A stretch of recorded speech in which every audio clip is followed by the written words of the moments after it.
नमस्कार साथियों। अपने जो पढ़ रहे थे कि मेवाड़ के सिसोदिया वंश के बारे में हम पढ़ रहे थे और सिसोदिया वंश में भी हमने महाराणा मोकल तक तो हमने पढ़ लिया था। अब जो महाराणा मोकल के बाद में उसके पुत्र उत्तराधिकारी बनते हैं महाराणा कुंभा। आज हम विस्तार से महाराणा कुंभा के बारे में अध्ययन करेंगे, क्योंकि दोस्तों जो महाराणा कुंभा है इससे एग्जामिनर है वो प्रश्न पूछ ही लेता है कई बार, क्योंकि ये एक इम्पोर्टेंट शासक है, क्योंकि ये राजस्थान की स्थापत्य कला का जनक है। इसी के काल को राजस्थान की स्थापत्य कला का स्वर्ण काल कहा जाता है। तो ये मेवाड़ की भूमि में शासन करते हैं। कौन है? महाराणा कुंभा। महाराणा कुंभा। देखिए दोस्तों, जो महाराणा कुंभा है इसका जो शासन काल है 1433 ईस्वी से लेके 1468 ईस्वी तक मेवाड़ की भूमि में महाराणा कुंभा शासन करते हैं। यानी कि जो महाराणा कुंभा का शासनकाल है ये 1433 ईस्वी से लेकर 1468 ईस्वी तक है।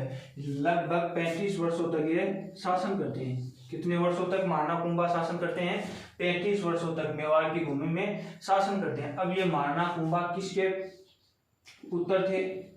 तो मोकल के पुत्र थे। किसके? मोकल के। अब महाराणा कुंभा की जो माता थी वो सौभाग्य देवी थी। कौन थी? सौभाग्य देवी। यानी कि महाराणा कुंभा का जो जन्म होता है वो इस सौभाग्य देवी की कोख से होता है। पिता मोकल है। अब ये मोकल का उत्तराधिकारी महाराणा कुंभा है और इस महाराणा कुंभा का राज्य अभिषेक 1433 ईस्वी में चित्तौड़गढ़ के किले में इसका राज्य अभिषेक किया जाता है। अब देखना कि दोस्तों जो सौभाग्य देवी है ये परमार वंशीय एक राजकुमारी है। अब पहले हमें इस मोकल के बारे में दो चार बातें करते हैं। अब देखो, मोकल के समय में 1433 ईस्वी में गुजरात के शासक थे अहमद शाह। कौन थे? अहमद शाह। ये आक्रमण करता है और मोकल अपनी सेना लेकर झीलवाड़ा नामक स्थान पर पहुंचता है। जब ये सेना लेकर झीलवाड़ा चला जाता है तभी महाराणा कुंभा भी इसी झीलवाड़ा नामक स्थान पर उपस्थित थे और इस झीलवाड़ा नामक स्थान पर महाराणा मोकल की हत्या चाचा व मेरा ने महपा कुमार के साथ में मिलकर महाराणा मोकल की हत्या कर देते हैं। यानी कि कुंभा के पिता की हत्या कर देते हैं। अब ये झीलवाड़ा नामक स्थान पर उपस्थित था कौन? महाराणा कुंभा। अब इस महाराणा कुंभा को जो मोकल की सेना थी वो ही इसे बचाकर ले जाती है, यानी इसके शुभ क्षण तक ले जाते हैं। अब ये महाराणा कुंभा को झीलवाड़ा से चित्तौड़गढ़ के किले में लेके गए। कहाँ लेके गए? चित्तौड़गढ़ के किले में। और इस चित्तौड़गढ़ के किले में लेके चले जाते हैं और इस महाराणा कुंभा की 10 वर्ष की आयु में इसका राज्य अभिषेक कर देते हैं। कितनी वर्ष की आयु में? 10 वर्ष की आयु में। यानी कि जो महाराणा कुंभा का राज्याभिषेक होता है वो 10 वर्ष की आयु में चित्तौड़गढ़ के किले में होता है। जो महाराणा मोकल के उत्तराधिकारी है कौन? महाराणा कुंभा। अब देखना कि जो 10 वर्ष की आयु में महाराणा कुंभा का राज्याभिषेक हो रहा है तो इसका जन्म किस साल में हुआ था? 1423 ईस्वी में महाराणा कुंभा का जन्म होता है। और ये जन्म किस दुर्ग में होता है? इसी चित्तौड़गढ़ के किले में महाराणा कुंभा का जन्म इस सौभाग्य देवी की कोख से होता है। अब ये महाराणा कुंभा अपनी कर्म स्थली तो बनाता है कुंभलगढ़ के किले को, लेकिन महाराणा कुंभा का जन्म चित्तौड़गढ़ किले में होता है। और जो महाराणा कुंभा के एक जैसे जो महल हैं वो भी इसी चित्तौड़गढ़ के किले में, लेकिन जो महाराणा कुंभा अपना अंतिम समय अधिकांश समय कुंभलगढ़ के किले में बिताता है। अब जब इसकी महाराणा कुंभा का 10 वर्ष की आयु में इसका राज्याभिषेक कर देते हैं, इसके बाद में दोस्तों इस महाराणा कुंभा के सामने दो बड़ी समस्याएं थी। कितनी समस्याएं थी? दो। कौन कौन सी थी? एक तो समस्या थी इस महाराणा कुंभा के जो पिता थे मोकल, उसके पिता की जो हत्या की थी, यानी किसने की थी? चाचा और मेरा ने। उसकी हत्या करना यानी उनके हत्यारों का बदला लेना, एक तो कारण ये था। दूसरा कारण ये था कि मोकल का जो मामा था मारवाड़ के शासक रणमल था, इसका प्रभाव पूरे मेवाड़ के क्षेत्र में फैल गया था और जो मेवाड़ में सिसोदिया सरदार थे ये रणमल से नाराज थे। तो जो महाराणा कुंभा है इस रणमल की हत्या करवाता है, यानी रणमल के प्रभाव को मेवाड़ रियासत से खत्म करना। और पहली समस्या कौन सी थी कि चाचा और मेरा की हत्या करना, यानी अपने पिता के हत्यारों का बदला लेना। अब ये महाराणा कुंभा क्या करता है कि अपना दिमाग दौड़ाता है। क्या दौड़ाता है? दिमाग। यानी दिमाग से ये एक चक्रव्यूह खेलता है, यानी कि जो राजनीति विधि से ये दोनों यानी जो चाचा मेरा और रणमल इनकी हत्या करवा देता है। अब ये हत्या किस प्रकार से करवाते हैं इसको अपन थोड़ी विस्तार से देखते हैं। ध्यान रखना कि जो महाराणा कुंभा का जो राज्याभिषेक हुआ है ये 10 वर्ष की अवस्था में हुआ है, यानी 10 वर्ष की आयु में इसका राज्याभिषेक हुआ था। देखो, एक तो पहली समस्या थी इसकी चाचा और मेरा को टपकाना यानी मारना। दूसरी इसकी समस्या थी रणमल के प्रभाव को मेवाड़ रियासत से खत्म करना। अब अपन पहले तो इस जो रणमल है इस दूसरी समस्या को समझते हैं और उसके बाद में इसकी प्रथम समस्या समझेंगे, जिसमें बहुत सारे मालवा के मध्य संघर्ष में चलेगा। फिर मालवा के विजय के उपलक्ष्य में महाराणा कुंभा दुर्गों के मंदिरों के निर्माण करवाएगा, वो बाद में देखते हैं। एक बार पहले इस रणमल के प्रभाव को समझते हैं। क्योंकि महाराणा कुंभा इसी रणमल को बुलाता है इस चाचा और मेरा की हत्या करने के लिए, मारवाड़ से मेवाड़ बुलाता है। लेकिन इसकी दूसरी समस्या में रणमल की एक दासी थी। कौन थी? दासी। कौन थी? बारमली। और ये बारमली जो रणमल की बहन थी हंसाबाई। कौन थी? हंसाबाई। इस हंसाबाई के साथ में ये डाबरिया प्रथा के साथ में आई थी। किस प्रथा के साथ में आई थी? डाबरिया प्रथा थी एक, ये जो मेवाड़ रियासत में चलती थी। अब डाबरिया किसको कहते थे? यानी कि जो राजा अपनी पुत्री का विवाह करता था यानी राजकुमारी का, उसके साथ में दहेज में कुछ अविवाहित यानी कुंवारी कन्याएं देता था। अब उन अविवाहित जो कुंवारी कन्याएं होती थी उनमें से एक अति सुंदर महिला होती थी। अब उस अति सुंदर महिला पर जो राजा होता था यानी जो रणमल था इसका मन आ जाता है और ये अपने इससे जो बारमली थी यानी डाबरिया प्रथा के साथ में जो भी जाती थी उसके साथ में नाजायज संबंध बना लेता था। और जो इनसे जो दासियों से जो उत्पन्न संतान होती थी उन्हें दरोगा या चाकर या राणा या राजपूत कहते थे। राजपूत यानी कि जो दासियों से जो उत्पन्न संतान होती थी उन्हें दरोगा कहते थे, चाकर कहते थे, राणा कहते थे, राणा राजपूत कहते थे। अब ये बारमली आई थी। अब ये बारमली जो महाराणा कुंभा है इसको अपना बेटे की सम्मान ये चाहती थी, यानी इसे बेटा का दर्जा दिया गई थी। कौन? बारमली दे रही थी। अब ये रणमल क्या करता है कि पहले तो इसी बारमली को कहता है कि आप महाराणा कुंभा की क्या कर दो? हत्या। लेकिन ये कहता है, बारमली सोचती है कि ये मेरा बेटा है। अब एक दिन बेटा ही माँ को कह देता है, यानी कि जो कुंभा बारमली को कहता है कि आप रणमल को जहर देके विष मार दो। तो ये बारमली कुंभा की बात मान लेती है और ये रणमल बारमली से दिल और जान से प्रेम भी करता था यानी प्यार भी करता था। फिर भी बारमली ने प्यार को भूल गई और बेटे को चुन लिया। अब होता क्या है कि इसमें जो ये बारमली है ये चित्तौड़गढ़ के किले में, इसमें चित्तौड़गढ़ के किले में रणमल को जहर दे देती है 1438 ईस्वी में। कब देती है? 1438 ईस्वी में। और इस रणमल की मृत्यु हो जाती है 1438 ईस्वी में। किसने जहर दिया था? बारमली ने। और बारमली को किसने कहा था? महाराणा कुंभा ने कहा था। अब यह जब रणमल की हत्या 1438 में चित्तौड़गढ़ के किले में हो जाती है तब रणमल के पुत्र थे राव जोधा। कौन थे? राव जोधा। वो भी मेवाड़ में ही उपस्थित था। जब रणमल की हत्या हो रही थी तब एक नगारची नामक महिला ने राव जोधा को संदेश दिया था, कहा था कि जोधा भाग सके तो भाग, बचा सके तो बचा, थारो रणमल मारे गयो। फिर रणमल की तो हत्या हो जाती है और जो जोधा है पहले मारवाड़ की तरफ जाता है, फिर अपनी बुआ हंसाबाई के पास में आता है और फिर ये कहाँ चला जाता है अंतिम समय में बीकानेर। कहाँ चला जाता है? बीकानेर। और बीकानेर में 20 मील की दूरी पर एक गांव है काहुनी। इस काहुनी गांव में रहता है लगभग 15 वर्षों तक। कितने वर्षों तक रहता है?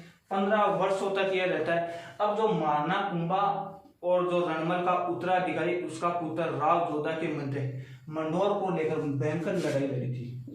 यानी मंडोर मेवाड़ और मारवाड़ के मध्य यह केंद्र बिंदु बना हुआ था यानी लड़ाई का। अब ये मारना कुंभा और राव जोधा के मध्य इस मंडोर को लेकर एक विवाद का कारण बना हुआ था। अब ये तो 38 से 15 वर्षों तक कहाँ रहता है, यानी 1453 ईस्वी तक तो ये बीकानेर के काहुनी गांव में रहता है राव जोधा। अब राव जोधा क्या करता है कि एक हड़बूजी, कौन है? हड़बूजी। इस हड़बूजी सांकला की सहायता से, यानी कि हड़बूजी इन्हें सेना देते हैं, तलवार देते हैं। फिर ये 1453 ईस्वी में इस मंडोर पर आक्रमण करते हैं। कौन? राव जोधा आक्रमण करता है। अब जब राव जोधा मंडोर पर आक्रमण कर रहा था तब मंडोर पर अधिकार किसका था? अक्का सिसोदिया का। किसका? अक्का सिसोदिया का। अक्का सिसोदिया और एक व्यक्ति और था आहाड़ा हिंगोला। आहाड़ा हिंगोला। ध्यान रखना दोस्तों, अपना प्रश्न है ये अक्का सिसोदिया और हाड़ा हिंगोला से लेकर है, यानी इससे लेकर अपना प्रश्न बनेगा कि राव जोधा ने जब बीकानेर से चलकर आया और मंडोर दुर्ग को प्राप्त करना चाहता था तब ये मंडोर पर अधिकार था अक्का सिसोदिया और हाड़ा हिंगोला। इन दोनों को ये जो राव जोधा इन्हें पराजित कर देता है और मंडोर पर अधिकार कर लेता है। अब जब ये राव जोधा 1453 ईस्वी में मंडोर पर अधिकार करता है तब कुंभा का मेवाड़ में अधिकार था। अब ये कुंभा क्या था कि इस टाइम में जो मालवा का जो संघर्ष चल रहा था उसमें ये तो लड़ाई लड़ रहा था, यानी मालवा के शासकों के मध्य ये तो लड़ाई चल रही थी, ये तो वहां व्यस्त था।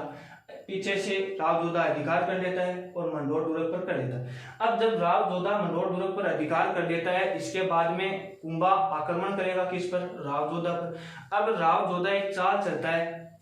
चाल कौन सी है कि राव जोधा के एक पुत्री थी।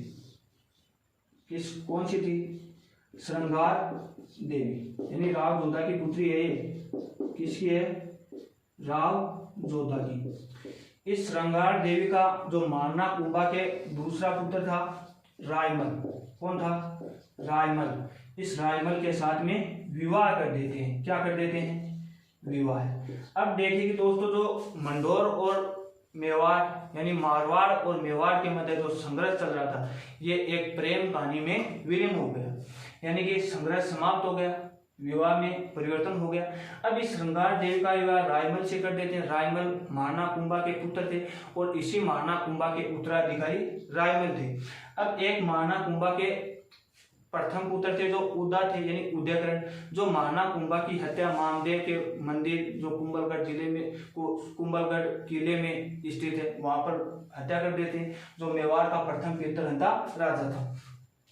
अब ये रायमल और श्रृंगार देवी का विवाह हो जाता है। अब इसी श्रृंगार देवी ने गोसुंडी नामक स्थान पर एक बावड़ी बनी थी और बावड़ी का नाम क्या था? गोसुंडी की बावड़ी। अब ये गोसुंडी की बावड़ी किस जिले में है?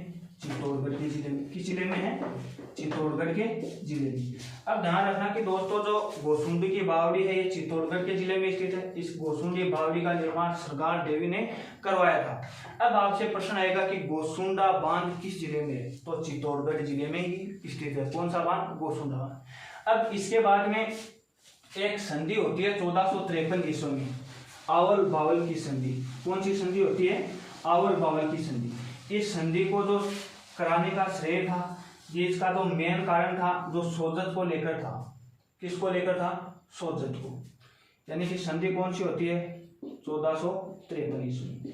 ध्यान रखना दोस्तों जो 1453 ईस्वी में संधि हो रही है किन के मध्य? बात किन की कर रहे हैं अपन? मेवाड़ और मारवाड़ की, यानी ये जोधा और कुंभा की बात कर रही है। तो ये मेवाड़ और मारवाड़ के मध्य ही संधि होगी। कौन सी संधि होती है? आवल और बावल। बावल। अब ये संधि जो कराने का जो श्रेय जाता है, ये महाराणा कुंभा की दादी थी। कौन? हंसा बाई। और हंसा बाई राव जोधा की बुआ है, मोकल की माता है, महाना लाखा की पत्नी है, रणमल की बहन है, और जोधपुर के जो राठौड़ वंश के वास्तविक संस्थापक है राव चूड़ा, उसकी बेटी है। कौन? हंसा बाई। ये हंसा बाई ही इस आवल बावल संधि का कराने का निर्देश यानी संदेश देती है। अब ये आवल बावल की संधि क्यों होती है? सोजत को लेकर होती है, यानी कि जो सोजत को केंद्र बिंदु मानकर आवल बावल की संधि मेवाड़ और मारवाड़ की सीमा का निर्धारण किया जाता है। यानी इस संधि का जो मेन कारण था ये था कि मेवाड़ और मारवाड़ की सीमा का निर्धारण करना। क्या कारण था? मेवाड़ और मारवाड़ की सीमा का निर्धारण करना। यानी कि सीमा क्यों? सोजत है, मारवाड़ वाले में 50% था, 50% मेवाड़ वाले में था। अब ये सोजत अपने अंतिम समय में इस मेवाड़ रियासत में इसे मिला लिया जाता है। अब सोजत वर्तमान में दोस्तों पाली जिले में, किस जिले में है? पाली जिले में। अब दोस्तों एक चीज का और ध्यान रखना कि सोजत है ये मेहंदी के लिए प्रसिद्ध है। किसके लिए? मेहंदी के लिए। अब मेहंदी सोजत की प्रसिद्ध है, तो एक प्रश्न ये भी आता है कि लाल सुरख की मेहंदी कहाँ की प्रसिद्ध है? तो गिलुंड की प्रसिद्ध है। कहाँ की? गिलुंड। और गिलुंड किस जिले में है? राजसमंद जिले में। यानी जो लाल सुरख की मेहंदी है ये गिलुंड राजसमंद में है, और मेहंदी सोजत की भी प्रसिद्ध है। ध्यान रखना दोस्तों, आवल बावल की संधि होती है 1453 ईस्वी में, और इस आवल बावल संधि के तहत में मेवाड़ और मारवाड़ की सीमा का निर्धारण किया जाता है। मारवाड़ के शासक कौन थे? राव जोधा। और मेवाड़ के शासक कौन थे? महाराणा कुंभा। यानी इन दोनों के मध्य आवल बावल की संधि होती है। इस संधि को जो कराने का श्रेय जाता है ये महाराणा कुंभा की दादी और राव जोधा की बुआ हंसाबाई को जाता है। किसको जाता है? हंसाबाई को। आवल बावल की संधि क्यों होती है? मेवाड़ और मारवाड़ की सीमा को निर्धारण करना, यानी सोजत को लेकर विवाद चल रहा था, ये था। अब जो मेवाड़ और मारवाड़ की जो विवाद बना हुआ था मंडोर को लेकर, वो भी समाप्त हो गया। आवल बावल संधि भी समाप्त हो गई। और जो महाराणा कुंभा का जो सेकेंड बना हुआ था कारण, वो भी समाप्त हो गया, यानी बदला लेना था, वो भी हो गया। अब महाराणा कुंभा की जो प्रथम समस्या थी चाचा और मेरा की थी। किसकी थी? चाचा और मेरा की। अब चाचा और मेरा को अपन अध्ययन से देखते हैं, एक बार विस्तार से पढ़ेंगे, इसको समझने की कोशिश करना दोस्तों। कि दूसरी समस्या तो अपन ने विस्तार से देख ली है। अब इसकी प्रथम समस्या थी चाचा और मेरा। और चाचा और मेरा ने किसके साथ में मिलकर हत्या की थी? महपा पंवार। यानी इस महपा पंवार के साथ में मिलकर चाचा और मेरा ने महाराणा कुंभा के पिता महाराणा मोकल की हत्या कर दी। अब इसी महाराणा कुंभा ने इसीलिए चाचा और मेरा की हत्या करवाता है। किससे? वही रहा अपने दिमाग के यानी राजनीति विधि से। अब मेवाड़ से मारवाड़ में तो शासन कर रहा था रणमल। अब रणमल को महाराणा कुंभा बुलाते हैं मेवाड़ में। ये कहते हैं कि रणमल मोकल आपके मामा लगते थे, तो आप इन चाचा और मेरा की जो सेना लेकर मेवाड़ आए थे, और इन चाचा और मेरा की तो हत्या रणमल कर देता है। कौन? रणमल। यानी रणमल की सेना के द्वारा और रणमल खुद के द्वारा चाचा और मेरा की हत्या तो करवा दी। अब एक बचा चाचा का पुत्र था अक्का। कौन था? अक्का। और महपा कुंवर, ये दोनों मिलकर कहां चले गए? मालवा चले गए। कहां चले गए? मालवा। और मालवा के शासक कौन थे इसके समय में? महमूद खिलजी, यानी महमूद प्रथम खिलजी थे। अब देखिए दोस्तों, अब ये महमूद प्रथम खिलजी की शरण में अक्का और महपा पंवार महमूद प्रथम खिलजी की शरण में चले जाते हैं। अब ये महाराणा कुंभा मालवा के शासक महमूद प्रथम खिलजी को पत्र भेजता है कि आप या तो इन शरणागतों को लौटा दो या इन्हें मार दो। अब ये महमूद खिलजी है, ये मना कर देता है महाराणा कुंभा को, कहता है कि कर ले क्या करेगा, इतनी देर रखियो। और महाराणा कुंभा ने सेना लेके आक्रमण कहाँ पर कर दिया? मालवा पर। कहाँ किया? मालवा पर। अब जो मालवा और मेवाड़ के मध्य संघर्ष, भयंकर लड़ा, यानी भयंकर लड़ाई लड़ी गई कुंभा और मालवा के मध्य, यानी कि जो मेवाड़ और मालवा है इनके मध्य भयंकर लड़ाई हुई। अब प्रश्न आएगा कि जो मेवाड़ और मालवा के मध्य जो इस युद्ध की जो परंपरा कहाँ से शुरू हुई थी, यानी कि दोस्तों मेवाड़ और मालवा के मध्य जो संघर्ष का जो सूत्रपात होता है वो होता है सिसोदिया वंश के संस्थापक राणा हमीर के पुत्र खेता के द्वारा किया गया था। किसके द्वारा? खेता के द्वारा मालवा और मेवाड़ के मध्य संघर्ष का सूत्रपात किया गया, यानी प्रारंभ किया गया था। अब ये मारना कुंभा के समय ज्यादा हो गया। अब ये महमूद खिलजी पर मारना कुंभा सेना लेकर आक्रमण करते हैं। और कब किया? 1437 ईस्वी में। आक्रमण कब किया महाराणा कुंभा ने? मालवा पर 1437 ईस्वी में। अब इसी 1437 में युद्ध होता है सारंगपुर का।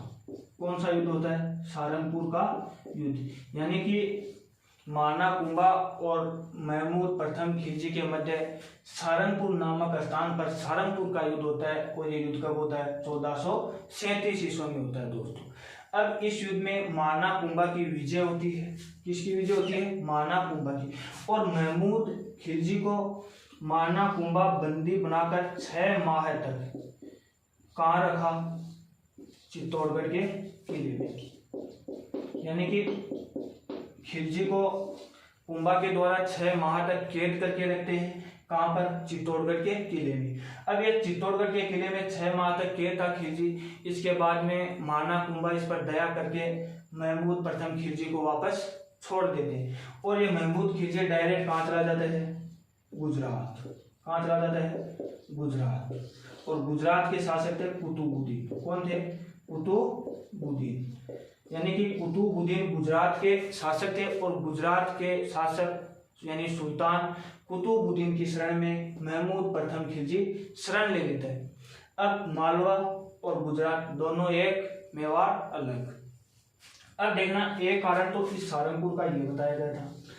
दूसरा सारंगपुर का जनसूरी कारण बताता है कि नागौर। कौन सा है? नागौर। अब नागौर का शासक था फिरोज खां। कौन था? फिरोज खां। अब इस फिरोज खां के 2 पुत्र थे। एक था समखा। कौन था? समखा। एक था मुजाहिदीन यानी मुजाहिद खां। ध्यान रखना दोस्तों, थोड़ा समझना इसको कि नागौर के शासक थे फिरोज खां। और फिरोज खां के 2 पुत्र थे, एक समखा एक मुजाहिदीन खां।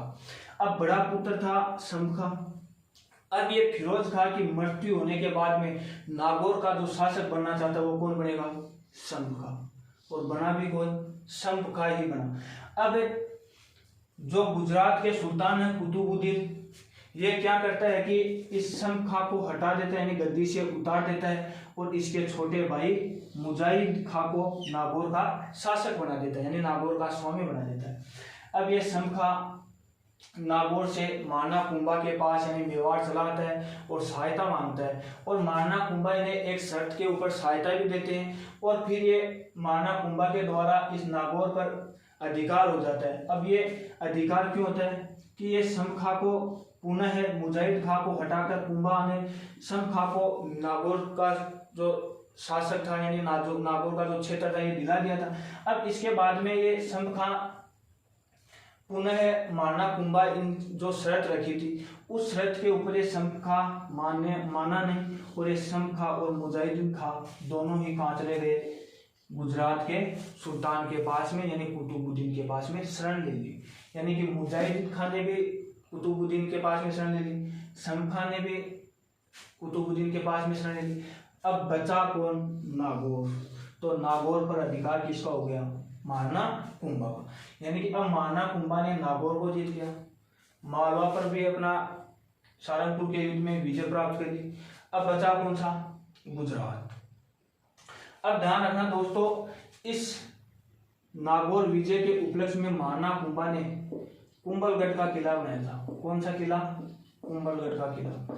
यानी कि जो कुंभलगढ़ का किला जो राजसमंद जिले में सादड़ी गांव के निकट में अरावली और जरगा की पहाड़ी के मध्य में बना हुआ है, ये किस विजय की उपलक्ष्य में बनाया था? नागौर विजय की उपलक्ष्य में बनाया था। कौन बनाता है? महाराणा कुंभा। अब इस सारंगपुर विजय की उपलक्ष्य में यानी महमूद प्रथम खिलजी की विजय की उपलक्ष्य में महाराणा कुंभा विजय स्तंभ का निर्माण करवाते हैं। किसका? विजय स्तंभ का। अब इस विजय स्तंभ के बारे में अपन अध्ययन करते हैं थोड़ा। यानी कि जो महाराणा कुंभा है ये सारंगपुर युद्ध के बाद में विजय स्तंभ का निर्माण करवाता है।